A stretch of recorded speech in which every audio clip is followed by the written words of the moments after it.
예수 그리스도 이름으로 하나님 말씀 증거하겠습니다. 먼저 하나님 말씀 누가복음 15장 25절에서 32절 말씀 찾겠습니다.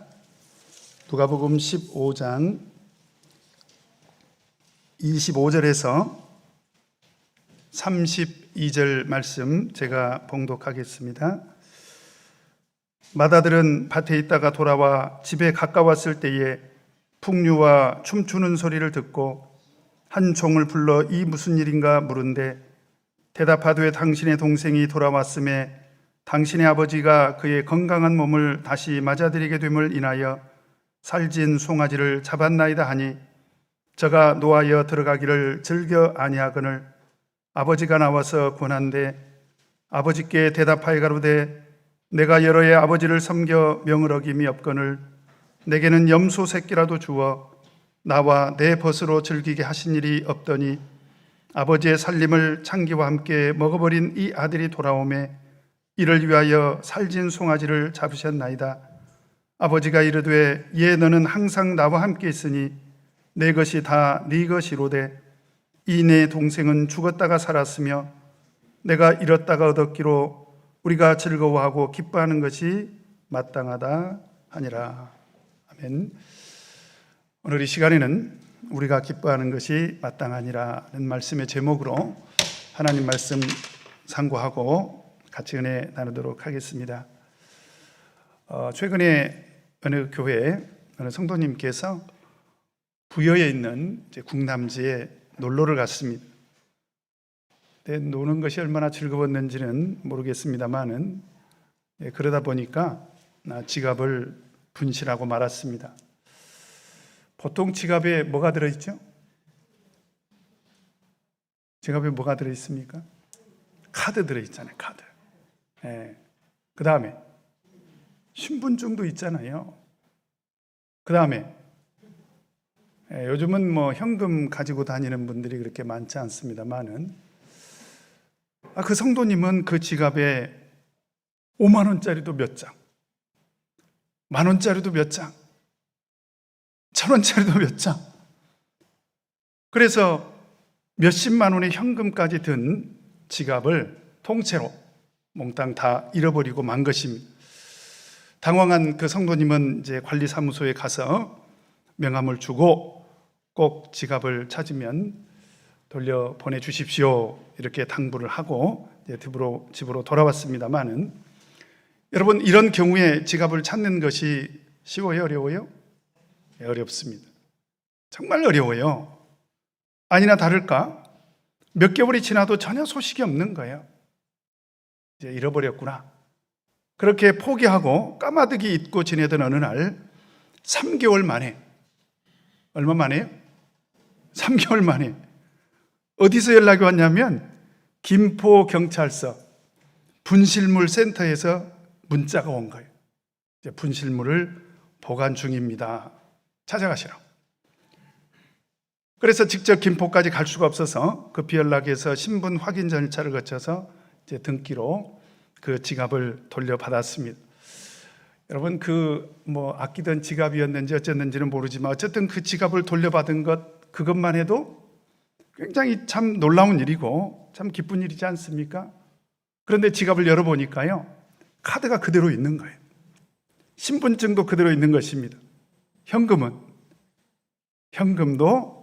한 푼도 빠지지 않고 전액 그 수십만 원의 현금이 그대로 돌아온 것입니다. 감사하죠? 얼마나 기뻤을까요?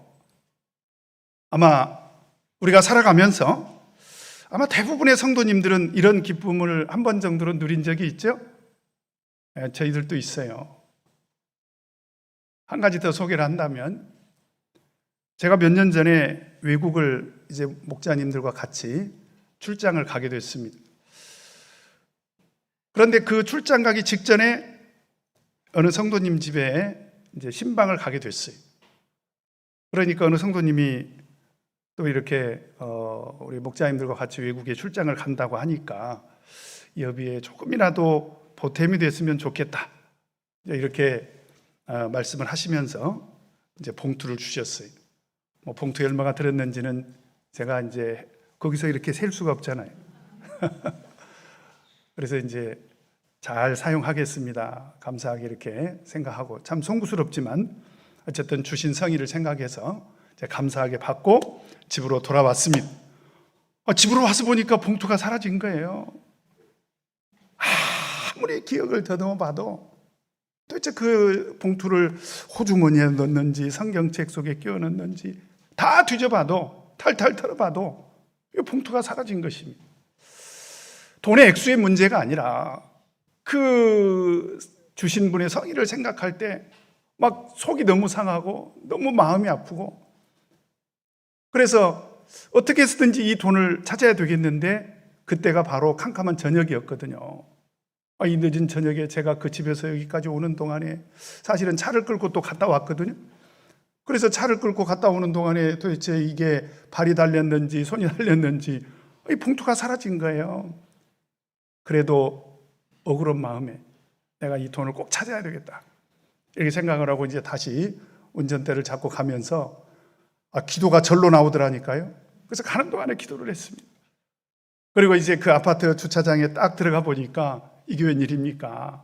그 주차장에 그 봉투가 그대로 딱 떨어져 있더라고요. 여러분 얼마나 기뻤을까요? 오늘 바로 그런 얘기를 좀 해보려고 합니다. 잃어버린 것을 다시 찾는 그런 기쁨이 있다는 거예요. 그래서 오늘 우리가 보는 누가복음 15장에는 세 비유가 나옵니다. 너무나 잘 아시는 첫 번째로 잃은 양의 비유지요. 보통은 그렇게 이야기를 합니다. 그 다음에 두 번째는 잃은 드라크마의 비유. 그 다음에 세 번째는 우리가 보통은 탕자의 비유라고 하지만, 오늘 15장 24절에 보면 같이 한번 읽겠습니다. 시작. 이 내 아들은 죽었다가 다시 살았으며 내가 잃었다가 다시 얻었노라. 잃은 아들을 다시 찾는 그런 이야기입니다.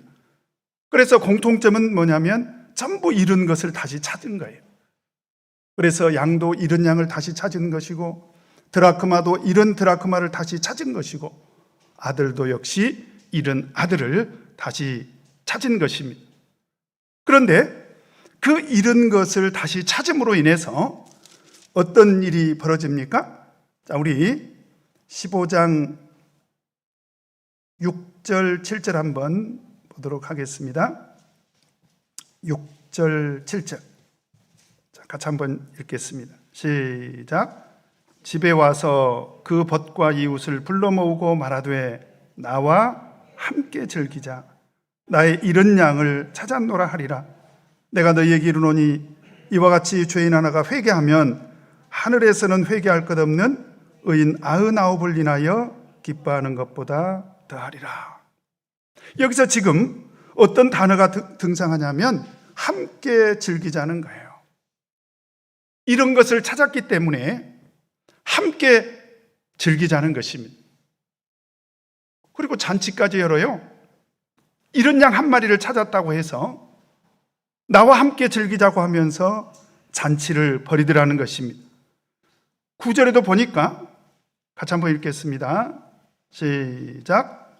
또 찾은즉 벗과 이웃을 불러 모으고 말하되 나와 함께 즐기자. 이런 드라크마를 찾았노라 하리라. 이런 드라크마를 찾은 이 여인도 그 이런 드라크마를 찾은 그것이 얼마나 기뻤으면 나와 함께 즐기자는 거예요. 그리고 잔치를 벌이자는 것입니다. 뿐만 아니라 또 23절에도 보니까요. 같이 한번 읽겠습니다. 23절 시작. 그리고 살진 송아지를 끌어다가 잡으라. 우리가 먹고 즐기자. 우리가 먹고 즐기자. 여기서도 역시 우리가 라는 말 속에는 함께라는 말이 있지 않습니까? 그 아들을 찾은 아버지만 즐거운 것이 아니라 우리가 함께 기뻐하자는 거예요. 그래서 계속 반복해서 등장하는 단어가 뭐냐면 기쁨이라는 단어가 등장을 합니다. 15장 7절에도 보니까 내가 너희에게 이르노니 이와 같이 죄인 하나가 회개하면 하늘에서는 회개할 것 없는 의인 99을 인하여 기뻐하는 것보다 더하리라. 하늘의 기쁨이 된다는 거예요. 또 10절에도 보니까 내가 너희에게 이르노니 이와 같이 죄인 하나가 회개하면 하나님의 사자들 앞에서 기쁨이 되느니라. 기쁨을 이야기하고 있지 않습니까? 또 오늘 32절에 보면 같이 한번 읽겠습니다. 시작.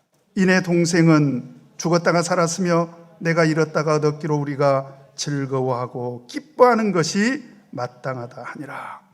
오늘 말씀의 제목이지요. 우리가 함께 기뻐하는 것이 마땅하다라고 하는 것입니다. 그래서 이 세 가지 비유에 공통점이 있어요. 그 공통점은 무엇입니까? 잃은 것을 다시 찾았다는 거예요. 그래서 잃은 것을 다시 찾음으로 인해서 함께 즐겼다는 것입니다. 기쁨을 같이 나눴다는 거예요. 그래서 잔치를 벌일 만큼 기쁜 일이 됐다라고 하는 것입니다. 다만 세 이야기의 차이점도 있어요. 첫 번째 비유 속에는 소재가 무엇입니까? 양이 등장을 합니다. 양. 그렇죠? 그 다음에 두 번째 소재는 무엇입니까? 드라크마. 드라큘라가 아니에요. 드라크마. 드라크마는 바로 이제 돈입니다. 돈. 그 다음에 세 번째 비유 속에 등장하는 소재는 아들이죠. 사람인 거지요. 그래서 보면 첫 번째는 짐승, 두 번째는 돈, 세 번째는 사람. 뭔가 예수님께서 비유를 통해서 점점 더 귀한 것을 소개하고 있는 것을 알 수가 있습니다. 짐승보다는 돈이 귀하죠? 그렇지 않나요? 그런데 돈보다는 사람이 귀한 거죠. 뿐만 아니라 비유를 통해서 자세히 들여다보면 양은 원래 몇 마리 있었습니까? 100마리. 그런데 100마리 중에 한 마리를 잃은 거예요. 그러면 몇 분의 몇을 잃은 것입니까? 100분의 1. 그렇죠? 그런데 드라크마는 원래 몇 개 있었습니까? 10개. 근데 그 중에 몇 개를 잃었습니까? 하나. 그러면 10분의 1. 아들은 원래 몇 개 있었습니까? 아니죠. 아들은 원래 몇 분 있었습니까? 아드님이 2명. 근데 둘 중에 하나. 보세요. 100분의 1, 10분의 1, 2분의 1. 점점 더 소중한 것을 우리에게 설명을 해주고 있는 것입니다. 다만 성경을 아시는 분들은 여기서 드라크마라는 것은 단순한 돈이 아니라 이 여인에게는 결혼 예물로 남편에게 받은 너무나도 소중한 것이었습니다. 어쨌든지 간에 결혼 예물일지라도 양보다는 결혼 예물이 소중할 것이고, 그죠? 그러나 이 결혼 예물보다는 아들이 훨씬 더 소중하다라고 하는 것을 이제 우리들에게 비유를 통해서 가르쳐주고 있는 것입니다. 다만 이 세 가지 비유의 주제는 동일한 거지요. 그 동일한 주제가 뭐냐면 오늘 말씀의 주제예요. 우리가 기뻐하는 것이 마땅하다는 거예요. 여러분, 양 한 마리라도 이런 것을 다시 찾을 때 얼마나 기뻤으면 잔치까지 벌렸겠냐. 그리고 이런 드라크마를 하나 찾았을 때, 잃어버린 그 드라크마를 찾았을 때 얼마나 기뻤으면 잔치까지 벌였겠냐. 그러면서 하는 말이, 이런 아들을 다시 찾았다면 우리가 이렇게 기뻐하는 것이 마땅한 것 아니냐라고 하는 것이 오늘 말씀의 주제입니다. 그런데 이제 우리가 누가복음을 15장 1절부터 이렇게 쭉 읽다 보면 사실 예수님께서 세 가지 비유로 하신 말씀은 24절에서 끝이 납니다. 그래서 24절에 보면 이 내 아들은 죽었다가 다시 살았으며 내가 잃었다가 다시 얻었노라 하니 저희가 즐거워하더라. 자, 어떻습니까? 이런 양을 찾았을 때나 이런 드라크마를 찾았을 때나 이런 둘째 아들을 다시 찾았을 때 내용이 동일하게 이렇게 소개되어 있지 않습니까? 그래서 1절부터 24절까지 내용을 통해서 이미 예수님께서 비유를 통해서 하시고자 하는 그런 말씀은 다 하셨습니다. 참 이상한 것은 이런 양 비유는 그렇게 해서 끝이 나요. 또 이런 드라크마를 찾았을 때도 그것으로 끝이 납니다. 그런데 이런 아들을 찾은 이 이야기에 대해서는 예수님께서 추가로 25절부터 32절까지 말씀을 하십니다. 왜 이런 양을 찾았을 때, 이런 드라크마를 찾았을 때는 하지 않았던 그 비유의 말씀을 오늘 이 시간에 예수님께서 추가로 말씀을 하셨을까? 여기는 예수님께서 특별히 오늘 이 시대를 살아가는 우리 성도님들에게 저는 하시고자 하는 말씀이 있었다는 거예요. 오늘 그 말씀에 대해서 이제 우리 같이 살펴보도록 하겠습니다. 먼저 우리 성도님들 너무나도 잘 아시지만 25절부터 32절까지 내용을 잠깐 소개를 하도록 하겠습니다. 25절에 보니까 이제 누가 등장을 합니까? 맏아들이 등장을 합니다. 원래 소재는 이제 둘째 아들이요. 우리가 소위 탕자라고 하는 그 탕자가 집을 나가서 방황하다가 이제 다시 돌아오지 않습니까? 아버지는 그를 기꺼이 맞아주고 그래서 잔치를 지금 이제 벌여주고 있지 않습니까? 그런 상황에서 누가 등장을 하냐면 맏아들이 등장을 합니다. 맏아들은 그동안에 어떻게 살았을까요? 오늘 본문 말씀을 보면 25절에 보니까 밭에 있다가 돌아왔다라고 이렇게 기록하고 있습니다. 둘째 아들이 아버지 유산을 미리 상속받아서 밖에 나가서 허랑방탕하면서 그 많은 재산을 탕진할 때 이 맏아들은 아버지의 밭에서 열심히, 어쩌면 허리가 휘어질 정도로 열심히 일을 하면서 봉사하고 충성을 하고 살았다라고 하는 것입니다. 그 맏아들이 등장을 해요. 그런데 맏아들이 집에 가까웠을 때에 어떤 소리를 듣는데 어떤 소리를 듣습니까? 풍류와 춤추는 소리를 들어요. 이게 무슨 일이지?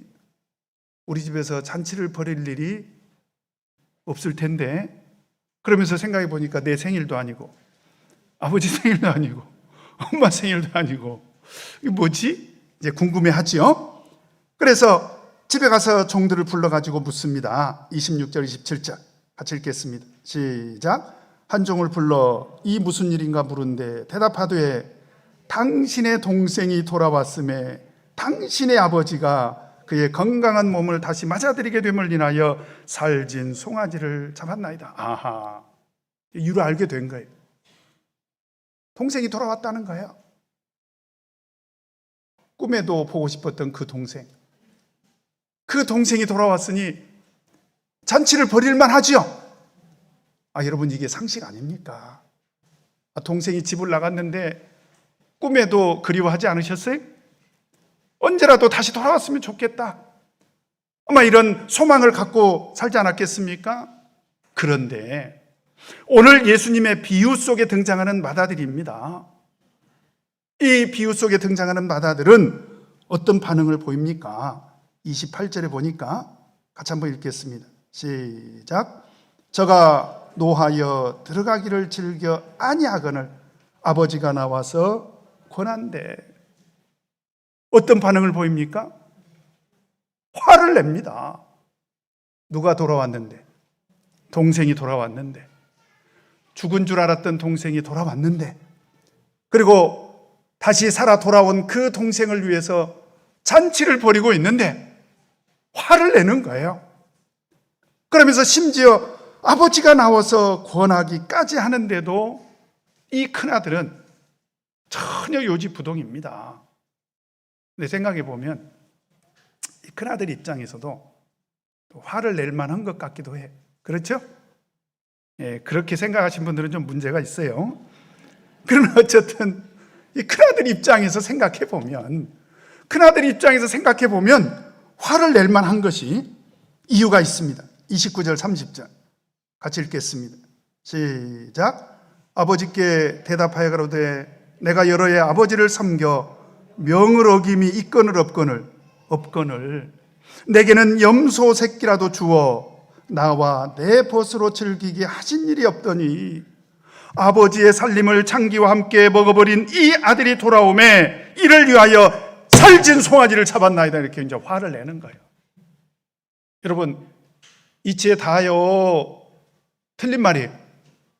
이거 맞는 말입니다. 한번 생각해 보세요. 난 쇠가 그런 말이 있어요. 막 우리 전라도에서는 쇠가 빠지게 이렇게 그냥 아버지를 위해서 고생하고 있는데 나를 위해서는 그동안에 염소 새끼라도 한번 잡아준 일이 있냐 이 말이에요. 그런데 아버지 재산을 세상에 창기와 함께 먹어버린, 탕진해버린 그런 둘째 아들, 당신의 아들, 그러죠? 이 아들이라고 하는 이 단어가요, 원어에는 당신의 아들이라고 되어 있어요. 당신의 아들. 당신 아들이 돌아오니까 아이고 참 살찐 송아지를 잡으셨네요. 그러니 제가 화가 나서 견딜 수가 없습니다. 지금 그런 얘기입니다. 자기 입장에서는 충분히 일리가 있다고 생각하고 말을 하고 있는 거죠. 그러자 아버지가 뭐라고 얘기를 합니까? 31절, 32절 같이 읽겠습니다. 시작. 아버지가 이르되 얘 너는 항상 나와 함께 있으니 내 것이 다 내 것이로되 이내 동생은 죽었다가 살았으며 내가 잃었다가 얻었기로 우리가 즐거워하고 기뻐하는 것이 마땅하다 하니라. 사실은 오늘 예수님께서 추가로 이 비유 속에 25절에서 32절 말씀을 더한 것은 이 얘기하고 싶어서 추가로 하신 말씀이죠. 누구 들으라고? 맏아들 들으라고. 그러면 그 맏아들은 누구일까요? 이거 알아야 제가 오늘 설교를 합니다. 이 맏아들이 누구일까요? 여기 강대상에 있는 박은진 목자일 수도 있다는 거예요. 우리가 들어야 될 말씀이라는 것입니다. 그래서 오늘 이 시간에 말씀을 들을 때 우리는 내가 탕자처럼 세상에서 방황하다가 돌아왔을 때 예수님께서 나를 사랑으로 맞이해 주시고 그것도 정말 은혜가 되지요. 그래서 우리는 그 음성을 늘 기억을 하면서 우리가 탕자처럼 방황할지라도 언제든지 돌아오면 우리 주님께서 우리를 사랑으로 맞아주시고 우리를 용서해 주시고 그래서 정말 우리를 위해서 잔치를 벌려주시고 이런 이야기는 틀림없이 우리가 들어야 될 말씀인 거지요. 그러나 오늘 25절에서 32절의 말씀을 통해서 이 맏아들에게 들려주시고자 했던 그런 예수님께서 하신 이 말씀도 우리가 들어야 된다는 것입니다. 여러분 지금 누가복음 15장에서 계속 예수님께서 비유 속에서 하신 말씀은 뭐냐면 그 잃었던 것이 다시 돌아오는 것이 얼마나 기쁜 일이냐는 거예요. 그런데 그 잃은 것이 그냥 돌아옵니까? 그냥 돌아와요? 자, 우리 누가복음 15장 10절을 보면 같이 한번 읽겠습니다. 시작. 내가 너희에게 이르노니 이와 같이 죄인 하나가 회개하면 하나님의 사자들 앞에 기쁨이 되느니라. 오늘 예수님께서 이 비유 말씀을 통해서 염두에 두고 있는 게 있어요. 그게 뭐냐면 단지 그 잃은 것을 다시 찾는 것이 아니라 그 잃은 것이 자기의 잘못을 충분히 뉘우치고 돌아온 것을 말하는 것입니다. 이것이 무엇입니까? 이게 사실은 복음의 핵심인 거지요. 여러분, 그래서 오늘 예수님께서 이 세 가지 비유를 통해서 우리에게 하시고자 하는 말씀이 있어요. 그게 뭐냐? 복음의 핵심이 무엇인지 좀 제대로 알고 신앙생활 하라는 것입니다. 그러면 복음의 핵심이 무엇입니까? 바로 죄인 하나가 회개하면, 따라서 해보십시다. 죄인 하나가 회개하면 하나님의 사자들 앞에 기쁨이 되느니라. 이게 천국 공동체의 큰 기쁨이 된다라고 하는 것입니다. 여러분, 예수님께서 세상에 오신 목적이 뭐예요? 누가복음 5장 32절에 보니까 예수님께서 이렇게 말씀을 하셨습니다. 내가 의인을 부르러 온 것이 아니요 죄인을 불러 회개시키러 왔노라. 여러분, 오해하지 말 것은 여기서 등장하는 의인은요, 회개할 줄 모르는 자칭 의인을 말하는 거예요.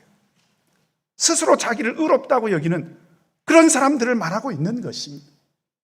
그렇다면 사실은 여기서 등장하는 의인이야말로 오늘 누가복음 15장 25절에서 32절 속에 등장하는 누구일 수 있다? 맏아들일 수 있다. 회개할 줄 모르는 거예요. 자기 스스로 의롭게 여기는 거예요. 그래서 늘 하는 말이 나는 안식일도 지켰고 나는 밤예배도 나왔고 나는 애참 봉사도 했고 나는 뭐가 빠지게? 쇠가 빠지게 아버지를 위해서 충성했다고 이렇게 생각하는 그런 마다들에게 오늘 예수님께서 특별히 하신 말씀이 뭐냐면 내가 의인을 부르러 온 것이 아니라는 거예요. 죄인을 불러 회개시키러 왔다. 이것이 복음의 핵심이라는 것입니다. 그래서 에스겔 18장 21절에서 23절을 보면 그러나 악인이 만일 그 행한 모든 죄에서 돌이켜 떠나 내 모든 율례를 지키고 법과 의를 행하면 정녕 살고 죽지 아니할 것이라. 악인일지라도 그렇다 이 말이에요. 그러면서 하시는 말씀이 그 범죄한 것이 하나도 기억함이 되지 아니하리니 그 행한 의로 인하여 살리라. 나 주 여호와가 말하노라. 내가 어찌 악인의 죽는 것을 조금인들 기뻐하랴. 하나님의 기쁨이 무엇인지를 알아야 된다는 거예요. 하나님의 기쁨은 무엇입니까? 그가 그 길에서 돌이켜 떠나서 사는 것을 어찌 기뻐하지 아니하겠느냐. 여러분, 하나님의 기쁨은 무엇입니까? 죄인이 회개하고 돌아오는 것을 정말 기뻐하신다는 거예요. 그러면 오늘 예수님의 비유 속에서 등장하는 탕자, 둘째 아들, 정말로 회개했을까요? 오늘 우리 18절 한번 보도록 하겠습니다. 15장 18절 같이 읽겠습니다. 시작. 내가 일어나 아버지께 가서 이르기를 아버지여 내가 하늘과 아버지께 죄를 얻었사오니. 여러분, 이 둘째 아들이 그냥 돌아온 게 아닙니다. 우리가 생각할 때 무슨 염치로 아버지 재산 다 탕진해버리고 창기하고 놀고 먹던 놈이 무슨 염치로 이렇게 다시 교회를 나오나 이렇게 생각할 텐데, 그런데 성경 속에 등장하는 이 둘째 아들은 염치가 없기는 하지만 그냥 돌아온 것은 아니라는 거예요. 그저 염치 없는 상태로 그냥 돌아온 것이 아니라 하늘과 아버지께 죄를 얻었사오니, 자기가 지금 무엇을 잘못했는지 분명히 인식하고 돌아오고 있다라고 하는 사실입니다. 뿐만 아니라 19절에 보니까 같이 한번 읽겠습니다. 시작. 지금부터는 아버지의 아들이라 일컬음을 감당치 못하겠나이다. 나를 품꾼의 하나로 보소서 하리라 하고. 무슨 얘기입니까? 내 죄의 대가를 치르겠다는 거예요. 여러분, 진정한 회개라는 것은 무엇입니까? 내가 하나님 앞에서 잘못한 거, 내 죄를 진심으로 인정할 뿐만 아니라 그 죄를 안다면 그 죄의 대가를 내가 기꺼이 치르겠습니다.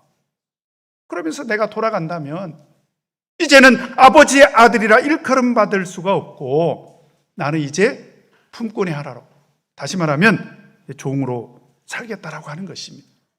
그리고 실제로 아버지에게 돌아와 가지고 뭐라고 고백을 합니까? 21절에 보니까 같이 한번 읽겠습니다. 시작. 아들이 가로되 아버지여 내가 하늘과 아버지께 죄를 얻었사오니 지금부터는 아버지의 아들이라 일컬음을 감당치 못하겠나이다. 진심으로 자기의 잘못을 인정하고 자기의 잘못을 뉘우치고 그리고 자기가 잘못한 것에 대한 그 대가를 확실하게 치르겠다라고 하는 것입니다. 이게 회개라는 거지요. 그래서 오늘 예수님께서 하시고자 하는 말씀은 뭐냐면 죄인 하나가 회개하고 돌아온다면 이것은 하나님의 기쁨이 된다는 거예요. 그리고 이것이 복음의 핵심이라는 것입니다. 그런데 이 마다들은 지금 아버지 집에서 아버지하고 같이 살아요. 여러분, 아버지 집에서 아버지와 같이 사는 여기가 어디입니까? 바로 영적인 천국. 사실은 교회를 말하고 있는 것입니다. 교회는 하나님이 다스리는 영적인 천국 아닙니까? 그런데 마다들은 아버지하고 같이 살면서도 이 복음의 핵심을 깨닫지 못하니까, 복음의 핵심을 깨닫지 못한 사람들의 가장 전형적인 특징이 있어요. 제가 어느 교회를 목회를 하느라고 이제 발령을 받지 않습니까? 그럼 우리 대방교회 제가 이렇게 발령을 받으면 대방교회 성도님들을 제가 다 모르잖아요. 그죠? 그 다음에 우리 성도님들의 과거를 잘 모르잖아요. 아, 그래요? 안 그래요? 그러면 이제 그 과거를 다 알려주시는 분들이 있는데, 목사님, 장로님은 집사님은 안식일도 잘 지키고 밤 예배도 잘 나오고 또 애참 봉사도 열심히 하고, 이런 얘기만 하면 얼마나 좋겠어요. 성도는 과거에 어쩌고 성도는 과거에 어쩌고. 왜 그래요? 이게 심각한 문제입니다. 아버지와 함께 하늘나라 공동체에 살면서도, 영적인 천국에 살면서도 복음의 핵심을 깨닫지 못하는 사람은 어떤 인식을 갖게 되느냐? 오늘 마다들이 했던 말만 하고 사는 거예요. 우리 15장 27절 30절 27절부터 30절까지 한번 다 같이 읽겠습니다. 시작. 대답하되 누가 당신의 동생이 돌아왔음에, 누가 하는 소리예요? 종들이 지금 하는 얘기입니다. 당신의 동생이 돌아왔음에 당신의 아버지가 그의 건강한 몸을 다시 맞아들이게 됨을 인하여 살찐 송아지를 잡았나이다 하니, 바로 어떤 반응을 보입니까? 저가 노했다는 거예요. 이게 화를 낼 일입니까? 기뻐할 일입니까? 기뻐할 일인데 화를 냈다는 거예요. 그 다음에 들어가기를 즐겨 아니하거늘, 아버지가 나와서 권한데, 아버지가 나와서 권하는데도 불구하고 뭐라고 얘기를 합니까? 29절 30절 같이 읽겠습니다. 시작. 아버지께 대답하여 가로되 내가 여러 해 아버지를 섬겨 명을 어김이 없거늘 내게는 염소 새끼라도 주어 나와 대벗으로 즐기게 하신 일이 없더니. 이게 뭐예요? 내 공로죠. 내 공로.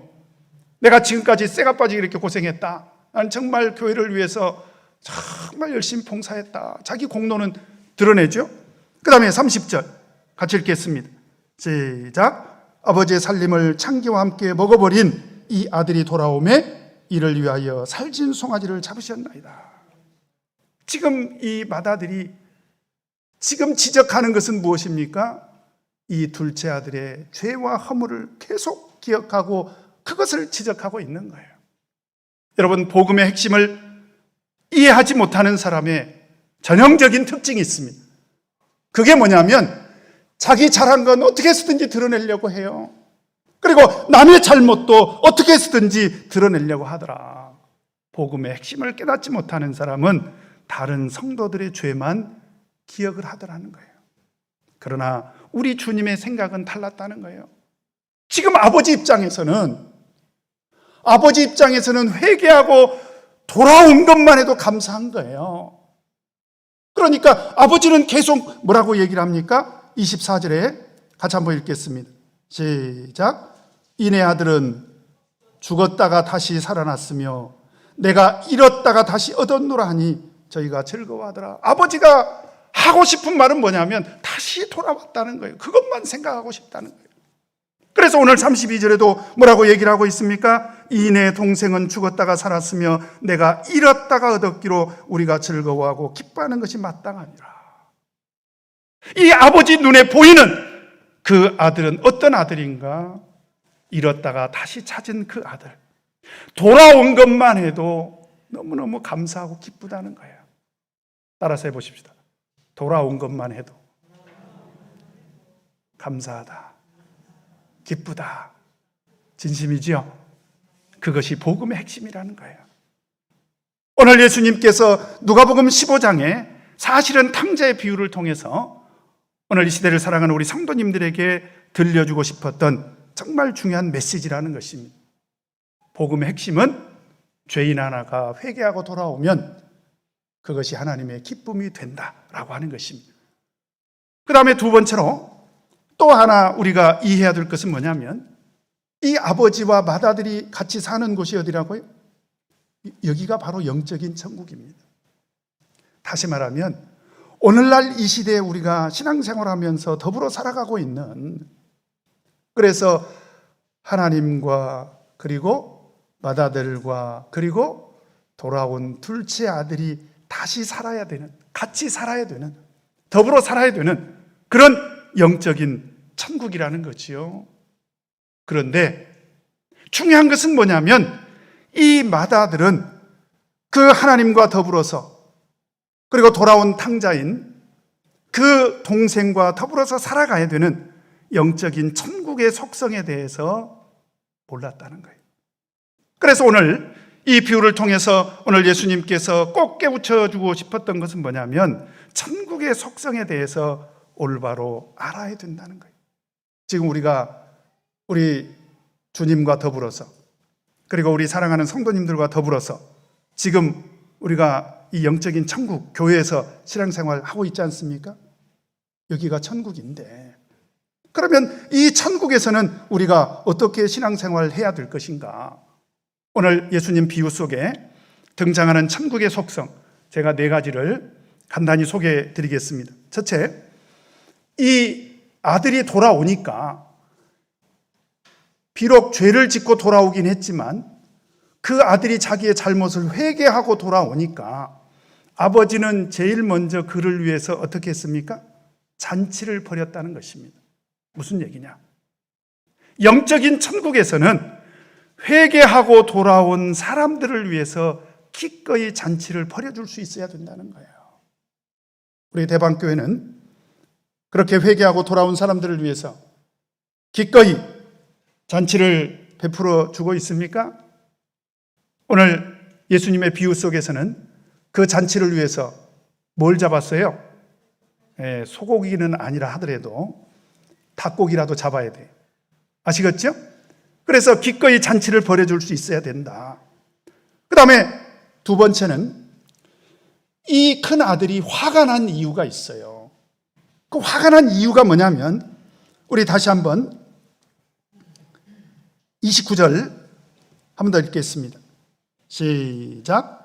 아버지께 대답하여 가로되 내가 여러의 아버지를 섬겨 명을 어김이 없거늘 내게는 염소 새끼라도 주어 나와 내 벗으로 즐기게 하신 일이 없더니, 여기 이 문장 속에서 제일 많이 반복적으로 등장하는 단어가 하나 있습니다. 그게 뭐죠? 나입니다. 나. 내가 그랬잖아요. 내가 여러의 아버지를 섬겨 명을 어김이 없거늘 내게는 염소 새끼라도 주어 나와 내 벗으로. 전부 자기 중심적이에요. 누구랑 같이 살면서, 아버지랑 같이 살면서, 영적인 천국에 살면서 이 큰아들은 정말 이기적인 그런 마음으로 살았다라는 거예요. 여러분, 그런데 그걸 아셔야 됩니다. 우리가 살고 있는 이 영적인 천국 공동체는 이기적인 곳이 아니라 이타적인 사랑을 실천하는 그런 곳이라는 거예요. 여러분, 그걸 아셔야 됩니다. 누가 나에게 인사해 주기를 기다리지 마시고, 여러분, 그래서 제가 목회하면서 정말 제가 이 부분만큼은 근본 뿌리를 꼭 좀 뽑고 싶어요. 정말입니다. 우리 교회 갔더니 인사도 안 한다고. 저는 그런 말을 안 했으면 좋겠어요. 왜 꼭 인사를 받아야 됩니까, 내가? 교회는 내가 쫓아가서 인사하는 곳입니다. 이거 꼭 명심하셔야 돼요. 이런 믿음이 형성되어 있지 않으면 평생 섭섭해요. 자, 옆에 계신 분하고 인사 한번 해보세요. 안녕하세요. 인사하는 것이 좋아요? 인사 받는 것이 좋아요? 인사 받는 것이 좋으면 큰아들. 그죠? 여러분, 천국의 속성은요, 이타적인 사랑을 실천하는 것입니다. 내가 먼저 인사하고, 내가 먼저 자리 양보하고, 형제에게 먼저 잘못했다고 사과하고, 먹을 것도 먼저 베풀고, 이런 이타적인 그런 사랑을 실천하는 것이 바로 천국 공동체다. 그걸 알아야 된다는 거예요. 그 다음에 3번째, 이 큰 아들이 심각하게 또 착각하고 있는 게 있었는데 그게 뭡니까? 31절 같이 한번 읽겠습니다. 시작. 아버지가 이르되 예 너는 항상 나와 함께 있으니 내 것이 다 네 거 아니냐. 여러분, 천국 공동체에 살면서 천국 공동체에 사는 사람들에게 가장 큰 축복이 뭐냐? 사실은 염소 새끼 먹는 것이 아니라, 살찐 송아지를 잡아먹는 것이 아니라 누구랑 같이 사는 거예요? 아버지랑 같이 사는 것이 진정한 축복이라는 것입니다. 그런데 이 맏아들은 어디에 관심이 있었습니까? 언제 나를 위해서 염소 새끼 하나 잡아주나, 여기에 관심이 있었던 거예요. 여러분 교회 오실 때 교회가 떡이라도 주고 교회가 밥이라도 주고 교회가 나를 대우라도 해주니까 그거라도 그냥 만족하기 위해서 만약에 온다면 그건 착각입니다. 여러분 교회가 좋은 것은, 교회가 즐거운 것은, 교회가 정말 축복의 현장인 것은 우리를 구원하신 우리 주 예수 그리스도께서 우리와 함께 계시기 때문인 것입니다. 그걸 아셔야 돼요. 그게 우리 천국의 속성이라는 것입니다. 그 다음에 네 번째로 31절에 다시 한번 읽겠습니다. 시작. 아버지가 이르되 예 너는 항상 나와 함께 있으니 내 것이 다 누 것이다. 여러분 하나님께서는요 이 천국의 기업을 다 그대로 누구에게 다 물려주신다는 것입니까? 우리에게 다 물려주신다는 것입니다. 지금 큰아들이 착각한 게 뭐냐면 아버지는 아버지의 재산을 아껴가지고 둘째 아들에게 다 준다고 이렇게 착각을 했는데 그건 아니고 하늘에 계신 아버지께서는 이 천국의 기업을 돌아온 둘째 아들만을 위해서 쓰려고 아껴둔 것이 아니라 사실은 집에 있는 맏아들을 위해서도 다 계획이 있었다는 거예요. 어떤 계획이요? 이거 다 너한테 물려줄 거야. 예를 들면 이건 예를 든 것입니다. 어떤 아버지가 이제 회사 회장이에요. 그래서 돈이 많아. 그래가지고 이제 그 회사를 또 운영을 해야 되니까 두 아들이 있었는데 큰 아들하고 둘째 아들을 이제 회사로 불러들였습니다. 그런데 보니까 둘째 아들은 맨날 탕자하고 살아요. 탱자가 아니라. 근데 맏아들은 아버지를 생각해서 열심히 이제 봉사를 하죠. 그런데 보니까 아버지가 둘째 아들한테는 월급을 300만 원을 주고 큰아들인 나한테는 200만 원 준다면 눈 튀어나올 일이죠.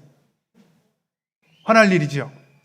그런데 한 가지 알아야 될 것은 그때 만약에 내가 돈을 더 받고 싶다면 그 돈은 누구 돈입니까? 내가 더 받고 싶어하는 그 돈은 누구 돈이요? 아버지 돈. 맞죠? 그럼 아버지가 죽으면 그 돈은 누구 것이 되는 거예요? 그거 생각해 보셨어요? 그렇다는 것입니다. 이치가 그렇다는 거예요. 어차피 이것은 아버지 돌아가시면 다 내 것이 될 건데 그 많이 받고 덜 받고 하는 것이 뭐가 그렇게 중요하냐 이 말이죠. 수십억, 수백억, 수천억이 될란지도 모르는데 기껏 그 몇백만 원 염소 새끼 한 마리 때문에 우리가 이렇게 속상해서 되겠느냐. 오늘 예수님께서는 그 이야기를 하고 있는 것입니다. 그래서 우리가 알아야 될 것은 바로 이 천국의 속성을 우리가 제대로 알고 신앙생활을 해야 된다라고 하는 것입니다. 그 다음에 마지막으로 우리 32절 같이 한번 읽겠습니다. 시작. 이내 동생은 죽었다가 살았으며 내가 잃었다가 얻었기로 우리가 즐거워하고 기뻐하는 것이 마땅하다 하니라. 마지막으로 정말 예수님께서 비유를 통해서 하시고자 하는 말씀이 뭐냐? 너는 하늘에 계신 아버지 마음을 알기나 하냐? 여러분 생각해 보세요. 그 둘째 아들은 죽은 줄 알았어요. 그래서 영원히 잃어버릴 것으로 생각을 했는데 어느 날 보니까 그 잃은 아들이 자기 잘못을 회개하고 돌아왔지 않습니까? 그러면 정말 그 아버지의 마음을 이해하고 있었다면 뭘 생각해야 돼요? 여러분 한번 생각해 보세요. 한번 이건 이제 퀴즈입니다.